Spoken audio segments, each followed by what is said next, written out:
Let's talk breakout candidates on today's episode. Welcome on into Falcons Today by Chat Sports. I'm your host, Matthew Peterson, and we're going to peek at some of the top candidates to have a big season this upcoming year. Now, before we do, we are racing the Broncos channel in subscribers to 40,000 subs. We've got a slight lead on Trace Moustakis, the new host of the Broncos Breakdown channel. So if you have not yet, go ahead right now and click that sub button.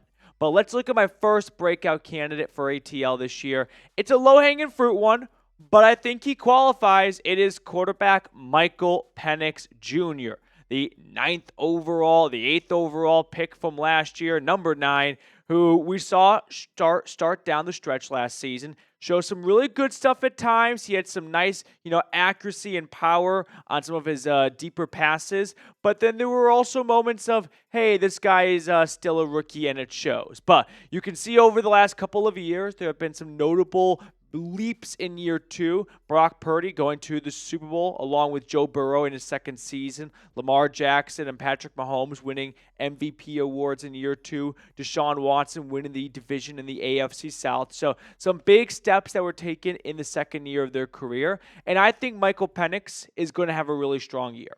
He was a quarterback that going into the draft, from just a pure draft perspective, draft profile perspective, I was very high on Penix as a player. Obviously, the pick was a bit of a head scratcher given the Kirk Cousins signing, but the player I always was confident about. And so I think Penix is going to have a really strong season. I'm willing to kind of stick my neck out and put my name out there as someone that is going to be, a believer in Penix. And if he does not live up to the potential, does not live up to the billing, then I'll go down on that ship. But mark me down as someone who thinks that Michael Penix is going to have a really good 2025 season. The second breakout candidate I'm going to toss out there is defensive tackle Ruk Orhorhoro. That was the second round pick from the Michael Penix draft, someone they traded up for out of Clemson. Someone that we did not see a lot of last year. Just 11 tackles. He played in only 8 games. He was a healthy scratch early in the year, which was a bit of a reddish flag for a second rounder to be a healthy scratch inactive on Sunday. What's going on here? But they had some veterans at that same position that we're going to see the field more, right? Grady Jarrett and David Onyemata. We even had, the big fatty, Eddie Goldman. So you had some, Contavious Street. I can go on and on here. But the point is, Ruke early on did not have a big runway for him to get a lot of opportunities on the field, and then he unfortunately suffered an ankle injury, so he spent some time on injured reserve. But he did have some moments where he looked like a, potential starting DT for this team. And I think new defensive coordinator Jeff Ulbrich is going to do a great job of unlocking and developing Ruke. So hopefully we get some more production out of him in his second season. But excited for the young man out of Clemson to kind of step into that Grady Jarrett role on the interior of the defensive line. You guys are going to love the third breakout candidate we have on today's show. But if you have not gotten a brand new Falcons jersey at chatsports.com/ATL rookies, I don't know what you're waiting for. Get a Jalen Walker jersey, get a James Pierce jersey, get yourself some new Falcons gear while supporting the channel at the same time by using this link in the comment section. Now, this third breakout candidate might not be a traditional breakout candidate, but you know what? It's my last week hosting this channel, so I'm going to break the rules, and I'm going to go with Darnell Mooney. Is he a young first, second, third-year player? No, he is not. But you know what? I don't care, because I want to take your 5-6 minutes of your day to tell you all about why I think Darnell Mooney is going to have an even better 2025 campaign than last year when he still had nearly 1,000 yards, 5 touchdowns, 64 grabs, and 106 targets. But I think we could see Mooney and London put together a wide receiver duo that's like Amon-Ra St. Brown and Jamison Williams, right? 2 guys who were in the playoffs with the Lions a year ago, and you can see the eerily similar production these guys had last year. And the big difference is one was a, multi, 10-plus winning team, and the other was barely putting together 8 to 9 wins, it felt like. But I love Darnell Mooney for this upcoming season because of what he is gaining in his new quarterback in Michael Penix. Last year, Kirk Cousins at times looked like he was laboring out there, right? He did not have the quick release just to flick that football down the field. With Michael Penix under center now, Mooney might be the greatest beneficiary to this quarterback change. Let me tell you why. One, let's go off of PFF grades on deep ball passing and receiving last year. That's 20 or more yards. Mooney graded out at 96.4. Michael Penix, and not a very big sample size, 98.2. So you have a receiver who thrives when just running straight. And you've got a quarterback who thrives when uncorking the deep ball. But let's zero in more on Mooney for a moment. In the last 4 years of his NFL career, on targets of 20 or more yards, 22 times a year ago.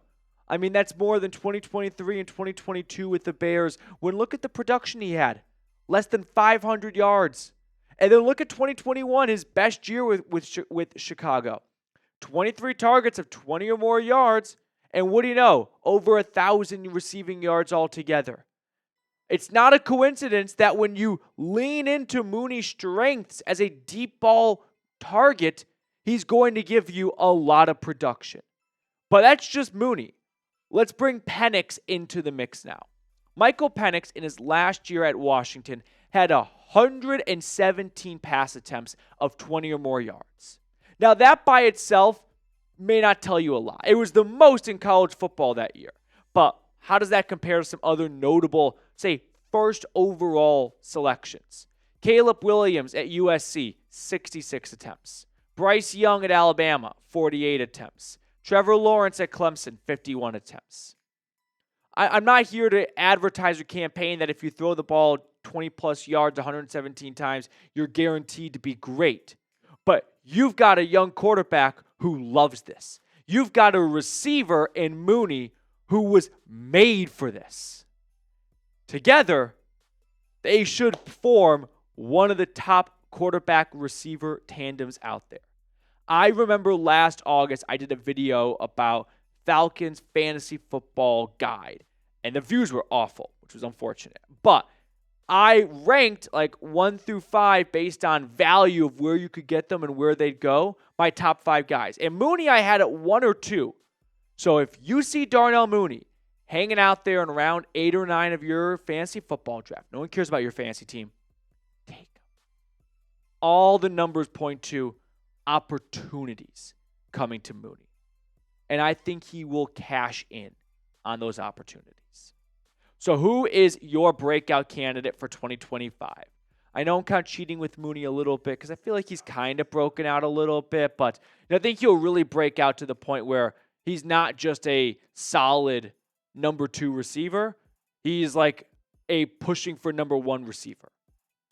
So I alluded to this a moment ago, but I do want to reiterate that on Friday, May 23rd, it'll be my last day at Chat Sports, my last day hosting this channel. I'm just saying this now leading up to it, so I know not everyone tunes into every single episode religiously. I know you do, of course, but some other people don't. So this way there's no one, caught off guard when I'm no longer hosting this channel. But I really appreciate all the kind words and messages a lot of you have already left in the chat. We'll be live on Thursday for our final live show together. So I really invite everyone to come hang out for that. It'll be around 4:30, 5 o'clock Eastern, somewhere in that range. So just block off your entire Thursday afternoon. Just cancel all your meetings, actually, from noon onwards. So that way no one can bother you.